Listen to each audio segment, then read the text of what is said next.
Welcome to the Poetic Resurrection Podcast, where we explore perceptions. How self-reflecting questions can give you a better understanding of self. I'm your host, Sonia Iris Lozada. Stay tuned.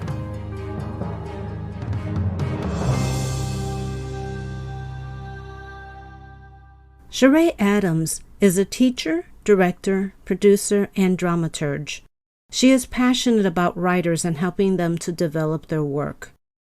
Her goal was to provide writers with a safe and nurturing environment in which to read and workshop their work. Welcome to this episode of Poetic Resurrection.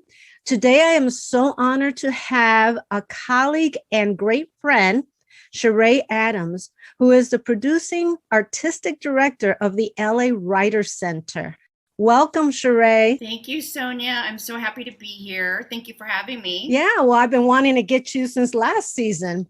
And we're going to talk about the soul of writing. And you're going to explain to the audience what that is and how you help a writer get to the essence of the story or the soul of the story so that more people can enjoy it and understand it and it be more universal. Okay. Yeah, I think that, dramaturgs have been around forever, but hardly anyone knows what they actually do. And so how I explain it to people is the easiest thing for me to say is I work with writers to develop their work. But I think that most people know film and TV more, and so they understand the word development, like, something's in development, whether it's a sitcom or a movie. So I'm the person that sort of guides the writer and helps them finish the piece. And I look at a lot of different factors in order to do that. Sometimes writers come to me and they have an idea, and sometimes they have a rough draft. Everybody's so different and their needs are so different. But believe it or not, my process is the same, whether somebody has an idea or a first draft. So what I usually like to do when I first meet with a writer, I ask them what the inspiration for the project was. Because for me, the most important thing to get to the root of right away is why they're writing it, why they care so much about the subject matter. Because that's what's going to drive them for the next X amount of years that it takes to write something and produce something or sell it or whatever they're doing, right? It depends on the piece. Mm-hmm. So I like to get to the root of why they're writing it. And often, a lot of the pieces I work on, because I specialize in solo work, I have a lot of solo artists. So often, they really want to tell a story to help other people, to educate other people or inspire them, and something they went through that transformed their lives is something that they really want to talk about. That can be, with solo artists, the work can go very, very deep because they've been through something that they've overcome. Often. Sometimes you get one that's more like stand-up, right? That's sort of jokes and fun. But even then, I have to really go to the root of that. Because, jokes aren't a story, correct. Right? So I've had comedians come to me and, and their sort of next step of their career is a solo show, right? They've done stand-up comedy, then they want to do sort of the solo show. And that's sort of a model that was created by, Jerry Seinfeld, John Leguizamo. There's sort of a list of people that were stand-ups that then had solo shows that then went on to have careers in television and film. So I think at the time it was a clear path, or people saw that as a clear path, right? So they would come to me to write their solo shows. And often because they're comedians, it would be a lot of jokes that really didn't connect or have a story or go very deep. So then I sort of explained to them, well, that's what we have to do, because that's what theater is. Theater has a theme and a purpose and a point of view. And a lot of that's the director's job to some degree, but it has to start with the writing. I'll give you an example. I had someone who will remain nameless, but but I had a comedian come to class. I think his wife was pushing him to come to class. Really funny guy from New York, New Jersey, kind of a tough guy. And he brought in jokes, Yeah. and so we kept trying to look for the heart of the story. And what I like to do is have writers do in class do an exercise that they wouldn't normally do to push them. This is a guy who would never write poetry. I don't ever like this isn't a poetry guy. Yeah. And so and so I had him write poetry, and he came in and he was really reluctant, but he came in and he brought a poem, and he read the poem, which was not only amazing the way it was structured, but it was a story. And it was a story about something that happened to him that was extremely traumatic and life changing.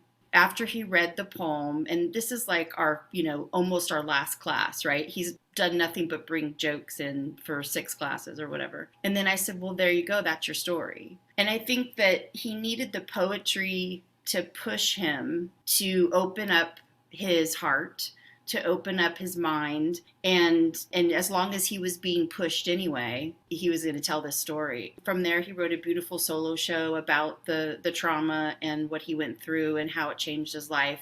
That was a big step for this person, I think. Yes, and I actually saw that solo show. I know, and we're not going to No, we're not going to to name it, but it was, oh my God, it was so moving.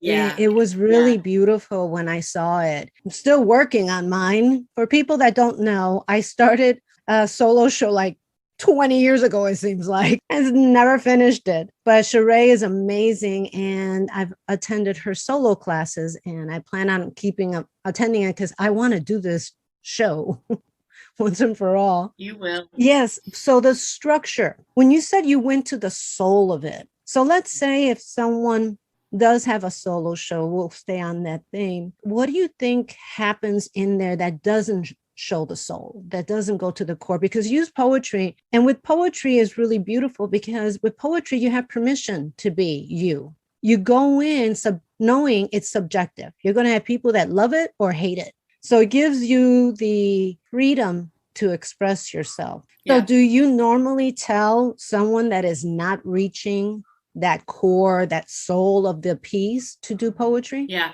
I do a lot. I can think of case after case, person after person who it really pulled them out of their sort of restrictions they were giving themselves on their writing. And I think to some degree writers write because they want to find the truth, or they're seeking the truth of whatever. It doesn't matter, an experience they went through or their observations, right? And so when people get writer's block, I think what's happening is somewhere in the story, they're not telling the truth. It's hard to tell the truth. It's hard to tell the truth especially if it's about you, not because we don't go into it and say we're going to lie, right? That's not what we do, but it's painful, and we have to go to places that we don't want to go to, right? It's like therapy, maybe. Yeah. That's poetry in a way, sort of cuts straight to the heart and to the soul, and it cuts through that. It's a fast track. It's a way to get somebody to open up and give them permission to share more honestly, I think. Because I've had writer's block, but most of my writer's block has been at the end. It's like I have the whole story, and then I don't know how to end it because it almost ends where there is no ending. Like in my head, the story doesn't really have an ending. How do you get over something like that? Like if you had, because I know the audience or the reader wants an end and not a cliffhanger. I hate cliffhangers. Right. Yeah. I don't like when only pilots can have those. Yes, but I've seen them when a movie has a cliffhanger. I go, really? You want me to pay again to just get an ending? When that's happened to me and I see a film, I'm like, that's it. I gave up on the series now. You gave me a cliffhanger at the end of a movie. Yeah. Sometimes I feel like the story is still not done. What do you do when you come across a writer that has a situation like that? Yeah, well, I think, first of all, I think the beginning and the end are the hardest, always, for everybody. That's very common. I think in solo work specifically, or let's just say memoir work that's about your life, it's hard to find an end because your life is still going. Everything that you've done in telling this, plus telling the story and all of your experiences, it still affects you. So there really isn't an end. One of the things that I tell people, and I think it's pretty effective for the most part, is, and you've heard this a million times, not to sacrifice their story for the sake of the truth.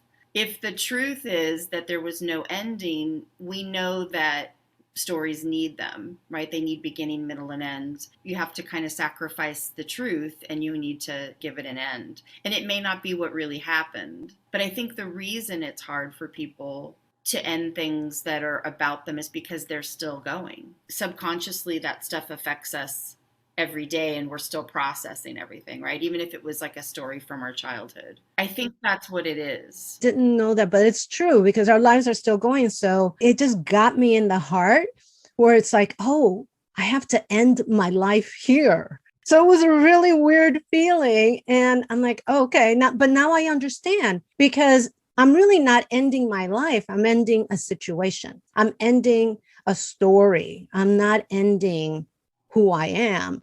I mean, for me, that's been extremely helpful, just that Yeah, one and comment. there's a couple other Yeah. ways you can look at it. I've noticed that it really helps writers with autobiographical material if we talk about the characters by the character's name. So, and it shouldn't be your name, right? So somebody else, give the character a different Mm-hmm. name. It's so much easier to say, for example, if I said, okay, I'm going to make this up. Your solo show isn't about this at all.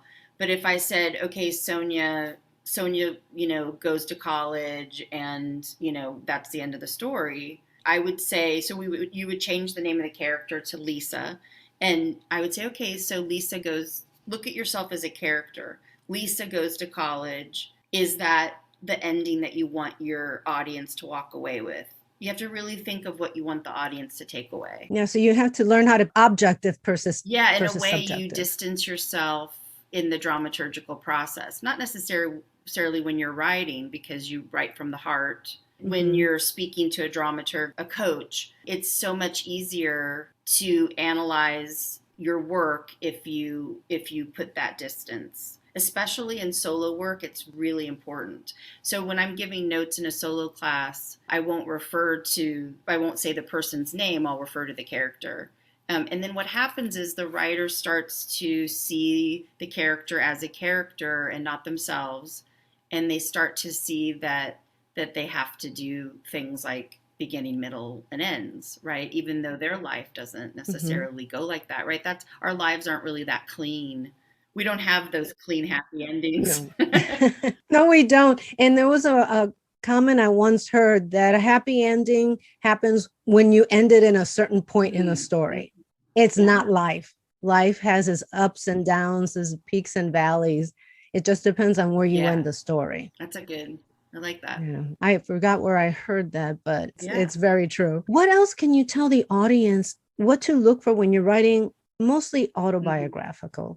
Because that's where the soul comes from. Or, like, for instance, I write a lot about dreams and what I see in meditation. So it's me, but it's very Yeah. surreal. How do you keep that where an audience can identify with the person, regardless if it's autobiographical or surreal or whatever?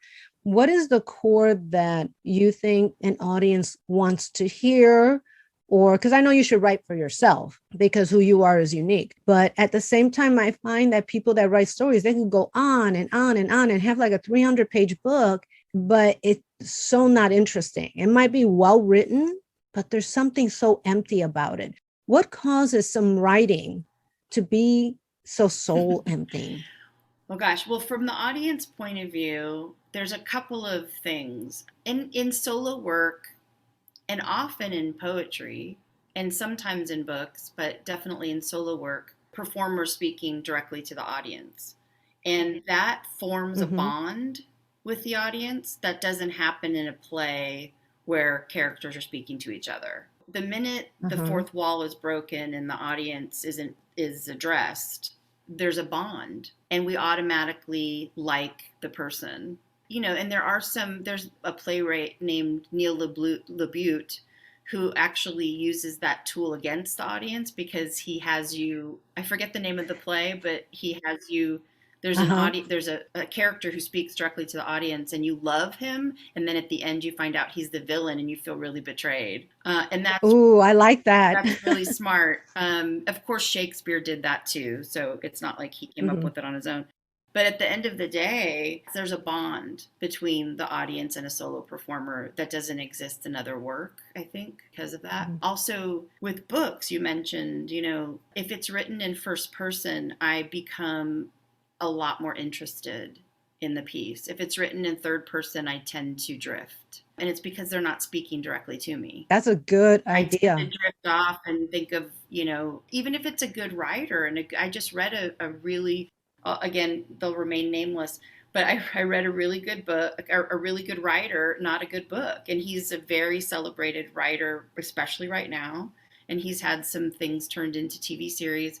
But this book didn't grab me. And I realized because I immediately picked up another one, it's because it's in third person and I felt very distant from the main character. That's one of the reasons. There's other reasons, but that's one of the I reasons. can understand the third person because you feel like you're being reported to versus being brought into the story. Confided, yeah, confide. And the audience needs a way in. So if we shift into pilots or movies, if you're writing a piece, there needs to be, we call them the protagonist, Hmm. right? And the protagonist has to be a way for the audience to get into the story. Yes. And if there isn't a way into the story or anyone that they can relate to or identify with or what have you, it's going to be harder on the audience to become invested, I think. Solo works easier because you speak directly to the audience and so it's instant I bond. like solo work. I think just a tool that really helps writers get to the soul, dig really deep, I think is the thing I call a concept sentence, which is, we have all of our writers bring their concept sentence on the first day of the workshop so that everybody knows what their goal is.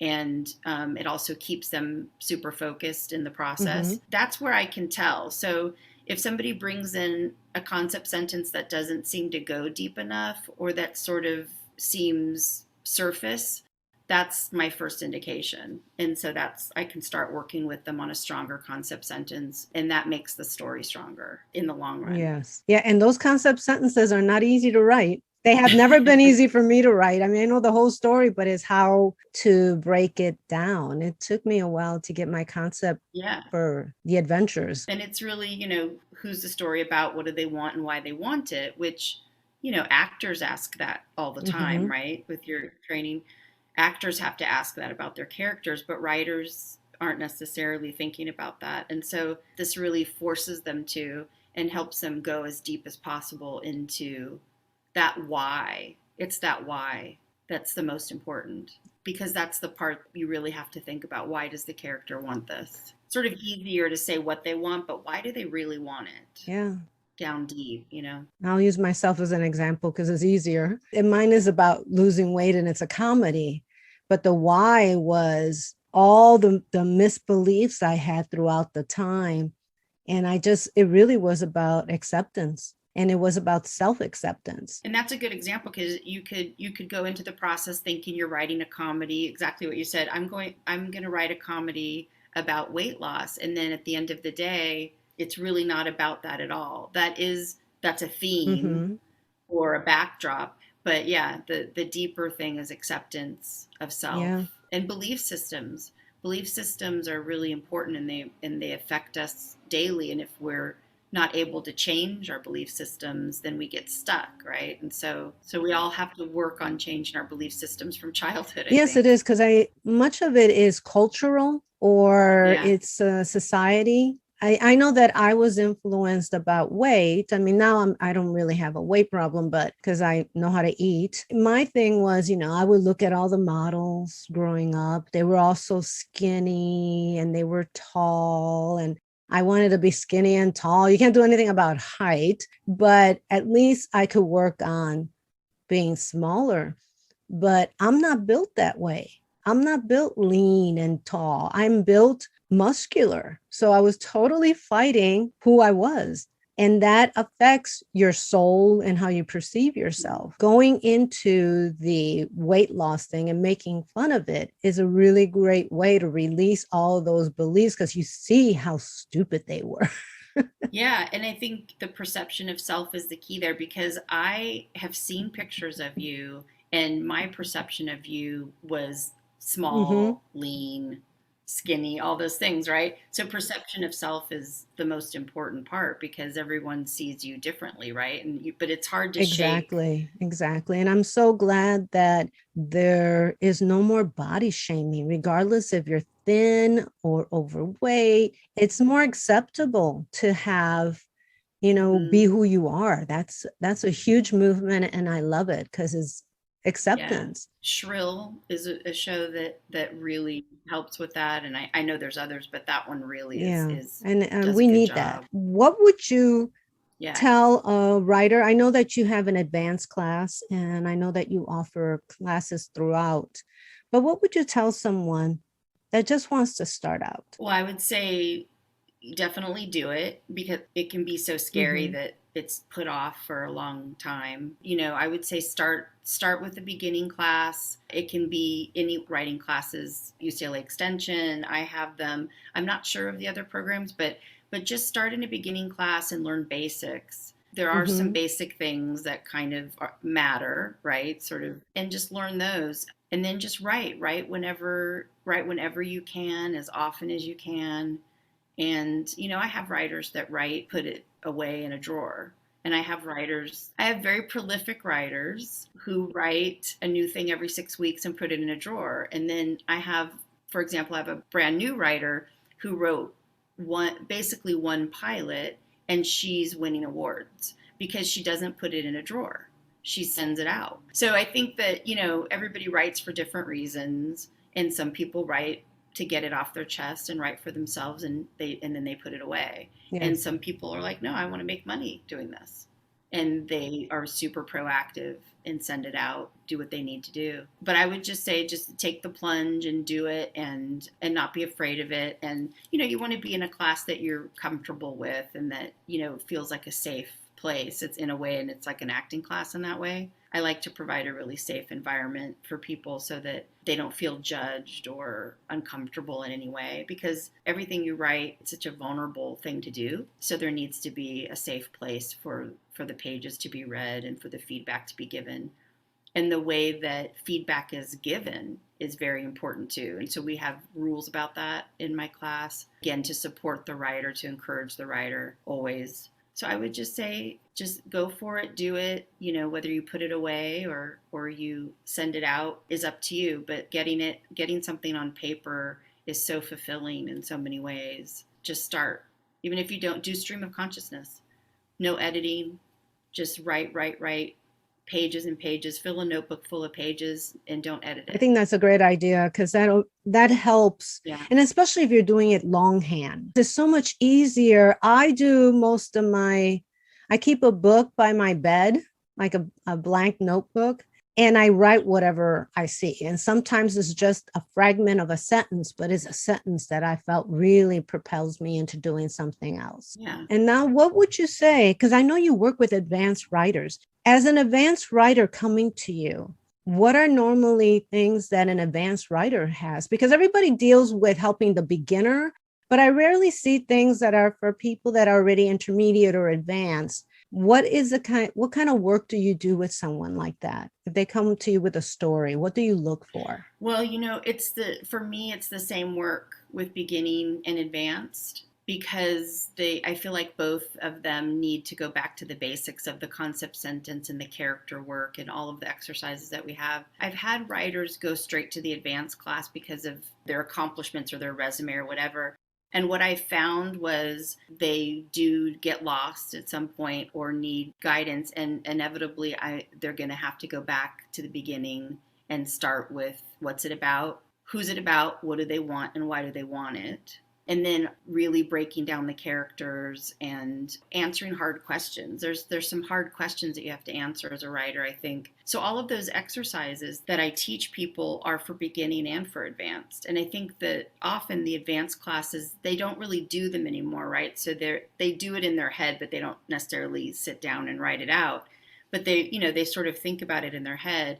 And inevitably, when an advanced writer is stuck, I'll say, "What's your concept sentence?" And they won't have one. And I go, "There you go. There you go. Oh, You got to go back. yes, you You do got to have go to go back to the back. beginning when you're stuck." And the Yes. beginning is, what's the story about? What do they want? Why do they want it? And then all the questions, why do you have to tell this story now? That's an important thing to ask yourself. Is it a socioeconomic situation in the world? Is it a political situation in the world? A lot of people are motivated by that right now. Asking really hard questions of yourself, and inevitably you're gonna actually use them when you pitch your piece. People don't realize that, but the questions that I ask writers, they're actually going to be asked in a pitch, or they're going to have to say in a pitch. So they're going to be asked, why should we buy this story now? Why is this story important now? And I'm asking that before they even write anything on the page. It all works together. It's all full circle, right? They're going to have to answer the questions eventually. So I guess that's my long way of saying beginning writers and advanced writers really have the same work to do at the end of the That's a day. really good point, because I always thought there was a little bit of a difference, but I can see that because you're right. It is that concept sentence. And that I think is Yeah. why it's so hard to come up with one. You have to work and work and work at it. Yeah. At least for me, I'm not going to speak for other writers, but that concept, I think now with me writing poetry for so long and allowing people to read it, because I was one of those that wrote poetry and stuck it in a drawer. It was my way of letting myself be me and letting out anxiety or whatever I was feeling. But now that I allow myself to let people see it, and also this podcast, I'm like an open book. Ask me a question and I'm there. It really has helped me, and it's easier to come up with something like a concept sentence because you've already done so much self work. You're not going to fight your core Yeah. anymore. You're just going to go with it. Yeah. Yeah. And it's nice to have tools. They're just tools. All of the things that I teach are tools. But at the end of the day, it's nice to have tools to help you out. Just sometimes need a little help seeing the forest for the trees. And it can be overwhelming to write something and to have a lot of my writers have deadlines, and they need to get something done, and it can be overwhelming. And so it's nice to have the tools to go back to over and over again. I've seen that they work, so I always encourage them at the beginning of a class, and then I sort of check on people midway Yes, as because I well. in your classes when you're giving me notes, I'm like, oh, what an aha moment. I'm like, of course. Why didn't I think of that? That makes total sense and it works so smoothly. But you need that objective viewpoint from someone like you who Yeah. really knows story structure and all of that. I was so in awe by you telling me, oh, this, and that. I'm like, uh, that's so simple. And it's to the core. I was beating myself up by not getting it, and you just looked at it and you were able to zone into it and say, okay, this is it. Thank you for that, by the way. I love having your notes because you are a great note. You give notes greatly and very diplomatically, which I like. So in closing, what would you like to say to the audience? Don't be afraid to write. It's an amazing way to express yourself. And don't be afraid to ask for help to write. Everybody needs help in some area, and if you need it, look for a class. If you don't need it, write on your own. Don't be afraid of it. I think it feels overwhelming and scary, but once you do it, the rewards are far Yeah. outweigh far outweigh the Yeah, the because there's fear. nothing like a pleasure of letting an audience see your work or read it. It is a thrill as a writer. It's like, wow, I did that. It got good reviews and you're so excited about it. You get bad reviews too, but Yeah. but it's exciting because it's out there. Now, how can someone reach you? We have a website, lawritercenter.org. You can contact me on there, and there's also information about classes, and we also do script analysis if somebody wants coverage and that sort of thing. So there's a lot of information on there. Yeah, lawritercenter.org. Oh, since you said script analysis, I'm going to tell the audience a story. I had a friend of mine that wrote a script and for years and years kept showing it to people. And one day I just told her, you got to let Sheree read your script. She'll give you notes and it'll be amazing. Now that script is winning awards. Yay! Yay. That's what we like. We like that story. Yeah. Thank you so much for being on the show. My pleasure. Love you, and you are a wonderful guest, and you're a treasure for any writer, and I want to thank you. Thank you. Thank you for listening to the Poetic Resurrection podcast. Please visit us and subscribe to our newsletter at poeticresurrection.com for the latest information and updates.